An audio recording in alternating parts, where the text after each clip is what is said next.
بسم اللہ الرحمن الرحیم نحمدہ ونصلی علی رسول الکریم۔ حضرت عمر رضی اللہ تعالیٰ عنہ کا قصہ۔ حضرت عمر رضی اللہ تعالیٰ عنہ جن کے پاک نام پر آج مسلمانوں کو فخر ہے اور جن کے جوش ایمان سے آج 1300 برس تک بعد کافروں کو دلوں میں خوف ہے، اسلام لانے سے پہلے قبل مسلمانوں کے مقابلے اور تکلیف پہنچانے میں بھی ممتاز تھے۔ نبی اکرم صلی اللہ علیہ وسلم کے قتل کے در پہ رہتے تھے۔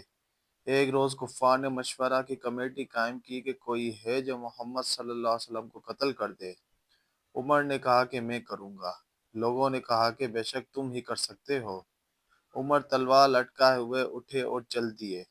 اسی فکر میں جا رہے تھے کہ ایک صاحب قبیلہ زہرہ کے جن کا نام حضرت سعد بن ابی وقاص رضی اللہ تعالیٰ عنہ ہے اور بعضوں نے اور صاحب لکھے ہیں ملے۔ انہوں نے پوچھا کہ عمر کہاں جا رہے ہو؟ کہنے لگے کہ محمد صلی اللہ علیہ وسلم کے قتل کی فکر میں ہوں، نعوذ باللہ۔ سعد نے کہا کہ تو بنو ہاشم اور بنو زہرہ اور بنو عبد مناف سے کیسے مطمئن ہو گئے؟ وہ تم کو بدلے میں قتل کر دیں گے۔ اس جواب میں بگڑ گئے اور کہنے لگے کہ معلوم ہوتا ہے کہ تو بھی بے دین یعنی مسلمان ہو گیا، لا پہلے تجھی کو نمٹا دوں۔ یہ کہہ کر تلوار سونت لی اور حضرت سعد رضی اللہ تعالیٰ نے بھی یہ کہہ کر ہاں میں مسلمان ہو گیا ہوں تلوار سنبھالی۔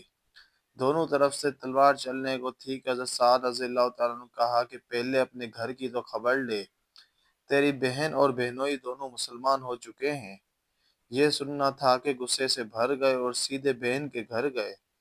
وہاں حضرت خباب رضی اللہ تعالیٰ عنہ جن کا ذکر نمبر 6 پر گزرا، کواڑ بند کیے ہوئے ان دونوں میاں بیوی کو قرآن شریف پڑھا رہے تھے۔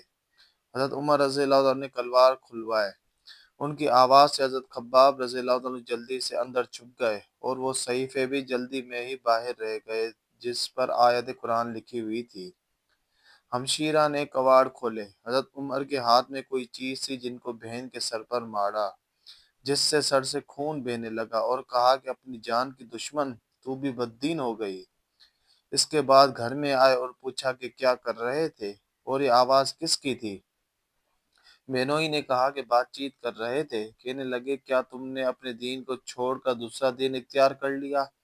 بہنوئی نے کہا کہ اگر دوسرا دین حق ہو تب یہ سننا تھا کہ ان کی داڑھی پکڑ کر کھینچی اور بے تحاشا ٹوٹ پڑے اور زمین پر گرا کر خوب مارا۔ بہن نے چھڑانے کی کوشش کی تو ان کے منہ پر ایک تماچا اس زور سے مارا کہ خون نکل آیا۔ وہ بھی آخر عمر ہی کی بہن تھی۔ کہنے لگے کہ عمر، ہم کو اس وجہ سے مارا جاتا ہے کہ ہم مسلمان ہو گئے۔ بے شک ہم مسلمان ہو گئے ہیں، جو تجھ سے ہو سکے کر لے۔ اس کے بعد حضرت عمر کی نگاہ اس صحیفے پر پڑی جو جلدی میں باہر رہ گیا تھا اور غصے کا جوش بھی اس مار پیٹ سے کم ہو گیا تھا اور بہن کے اس طرح خون میں بھر جانے سے شرم بھی آ رہی تھی۔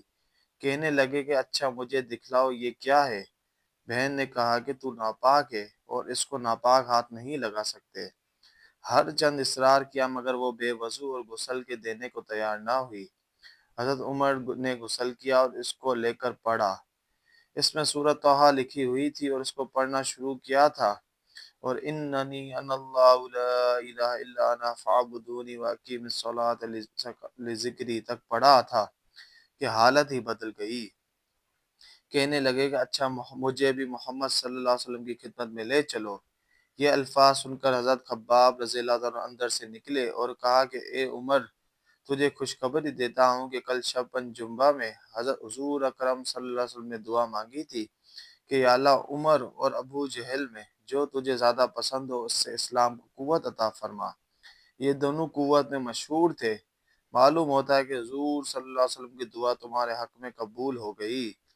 اس کے بعد حضور صلی اللہ علیہ وسلم کی خدمت میں حاضر ہوئے اور جمعے کے صبح کو مسلمان ہوئے۔ ان کا مسلمان ہونا تھا کہ کفار کے حوصلے پست ہونا شروع ہو گئے، مگر پھر بھی یہ نہایت مختصر جماعت تھی اور وہ سارا مکہ بلکہ سارا عرب، اس لیے اور بھی جوش پیدا ہوا اور جلسے کر کے مشورے کر کے ان حضرات کو ناپید کرنے کی کوشش ہوتی تھی اور طرح طرح کی تدبیریں کی جاتی تھی۔ تاہم اتنا ضرور ہوا کہ مسلمان مکے کی مسجد میں نماز پڑھنے لگے۔ حضرت عبداللہ بن مسعود رضی اللہ تعالیٰ عنہ فرماتے ہیں کہ عمر کا اسلام لانا مسلمانوں کی فتح تھی اور ان کی ہجرت مسلمانوں کی مدد تھی، اور ان کی خلافت رحمت تھی۔ بس میرے بھائی دوستو، جو کچھ پڑھا سنا، اللہ پاک اس پر عمل کرنے کی توفیق عطا فرمائے، دوسروں تک پہنچانے کی توفیق عطا فرمائے۔